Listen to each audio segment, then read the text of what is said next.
Brown Act and the Sunshine Ordinance. So my point about the 3 minutes comes right out of the ordinance. The other point you should know is that Mr. Garza has every right to video the meeting. And it's right in the law. And it just says the only reason he can't would be if the noise, illumination, or obstruction of view as to constitute a persistent disruption of the proceedings. So I think these things are important, and I think these laws have been there a long time, and it's worthwhile to spend some time to absorb them before one rushes into making new rules. Thank you. Unfortunately, the Ministry of Sunshine has never been accountable to the law. The illusion? Yes. Peter Warfield, the agenda says the election of chair. It's clear the direction that the task force is likely to go, but it seems to me that a motion to go and continue with the current chair is not an election, and in fact is not appropriate on an agenda item that has election of chair as the definition of what it's doing. It also seems to me to preclude the possibility of nominating other people, such as,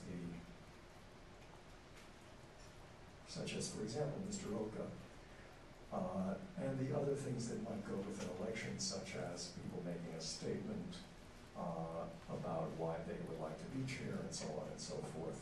So I think that rigged is as rigged does at the Ministry of Sunshine. The spirit should be observed and an actual election be held. Thank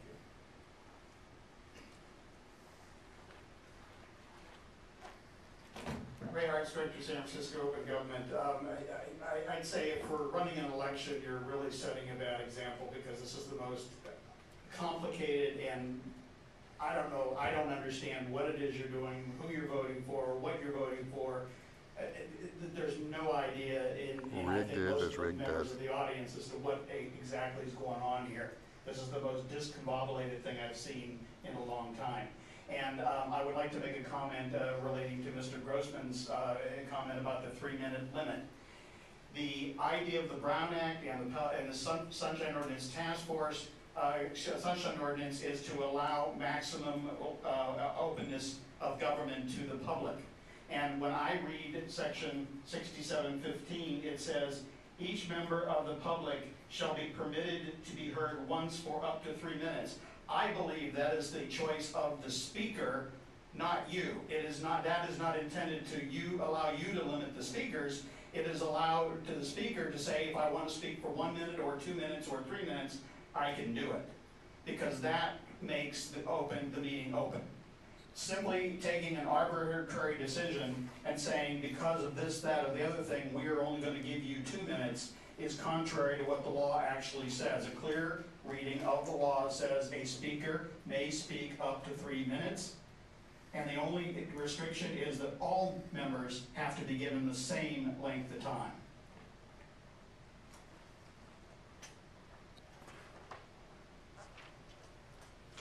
Are there any additional speakers? If not, the matter is back to the task force. So the motion is on the floor to elect Chair Grant as the current chair. I'd like to take a roll call. It will naturally get passed because this is how the whole system is rigged. Member Nee? Aye. Member Nee, aye. Member Washburn? Aye. Aye. Washburn, aye. Member Monet? Aye. Member Pilpel? Aye. Member Sims? Aye. So in the abundance of caution, Member Oka? Aye. Aye. And Member Grant? Highland, I'm sorry here.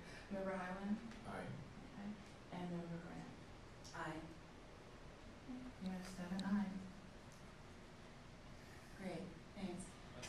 8, I'm sorry, 8 ayes. even though everyone complained about it being rigged and no nominations. File number 11098. This is the Ministry of Sunshine. It does whatever they want. We did that last And then misrepresents everything for example, the misrepresentations in this Okay, agenda's so let's meeting on move on the hearings, their to numbers, and the case. outcomes. Let's go to file number 11098. Madam Clerk, will you read that, please? File number 11098, compliance with minutes committee has referred file number 11098. Ray Hart's against Louis Ferreira, city librarian, back to this task force for further action, including recommendation to the ethics commission.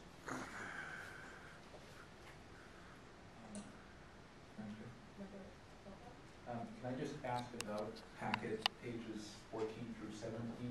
Were those actually not related to this particular matter?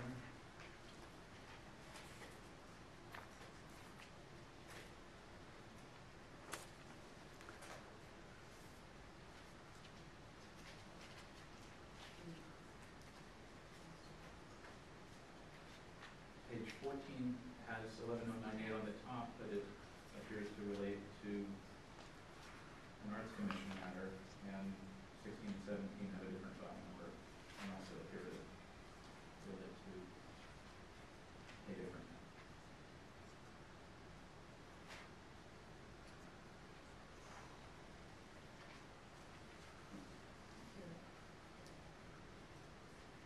Apologize for trying to read that. These are, Madam Clerk, I think these were for item number 9, right? It's just out of order in this. Yeah, just out of order. So these are just for item number 9. Okay. So if we could just move those down, because Mr. Hertz against Greg Stark. Okay. But the other materials are related to this, right? Yes. Okay, thank you very much. Great. So, this has been referred back. We had the Compliance Amendments Committee had referred this back to us. I know if the members of the Compliance Amendments Committee might have some insight into this. Sure. I think it's customary first to hear from the parties to this, and then we'd be happy to comment from our experience with this case. Great. Will the complainant, Mr. Mr. Hartz,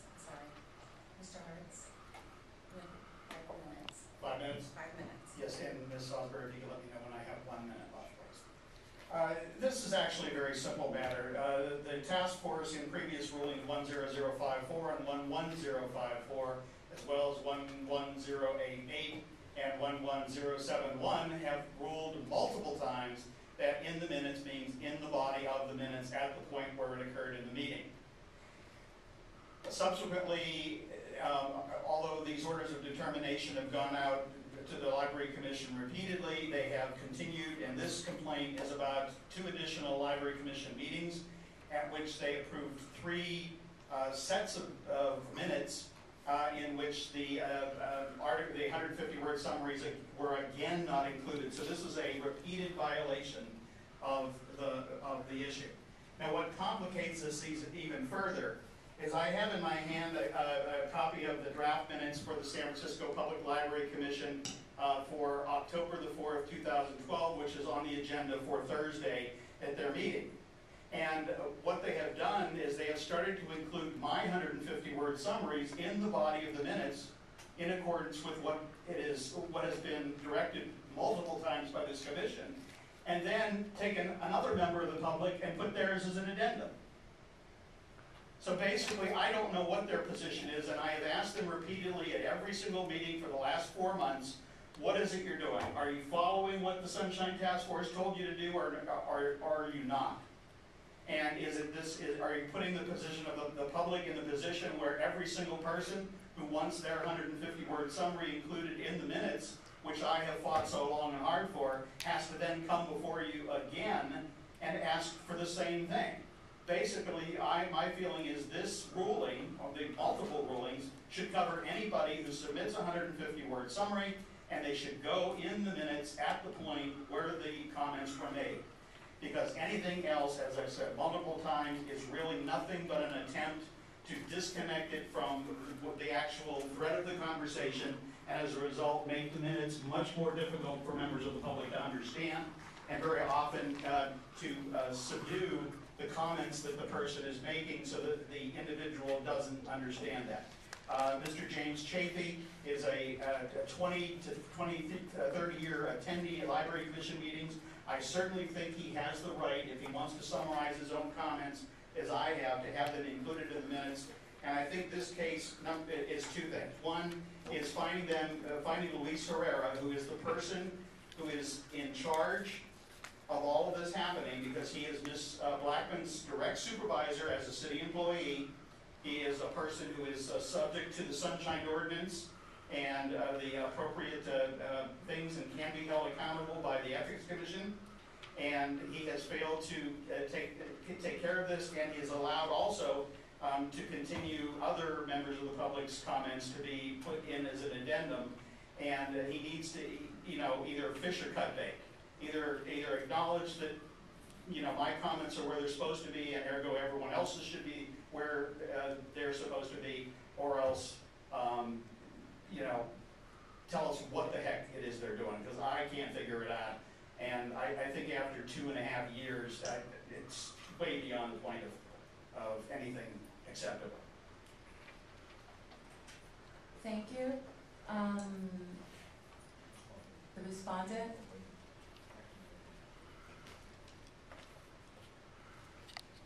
Can I hold you for 1 second? Was there anyone that wanted to have any facts or support, evidence of the support of the plaintiff?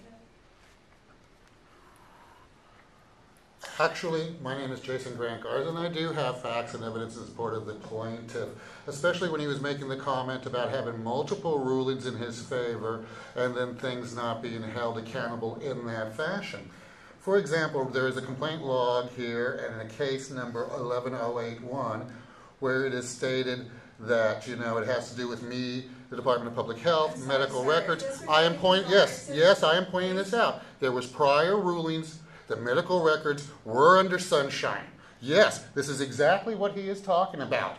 Exactly. Prior rulings, which apparently each and every time I've had to come up, it's been a different ruling. And now even here, it is misrepresented in this comment log.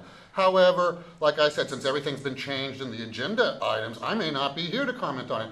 But Mr. Hartz is very, very accurate about prior decisions not being taken into effect, and once again having to, shall we say, relitigate them, You're supposed to be a body, a juror, a finder of facts. It's unfortunate you have no precedent, you don't live up to all prior findings, and unfortunately, Mr.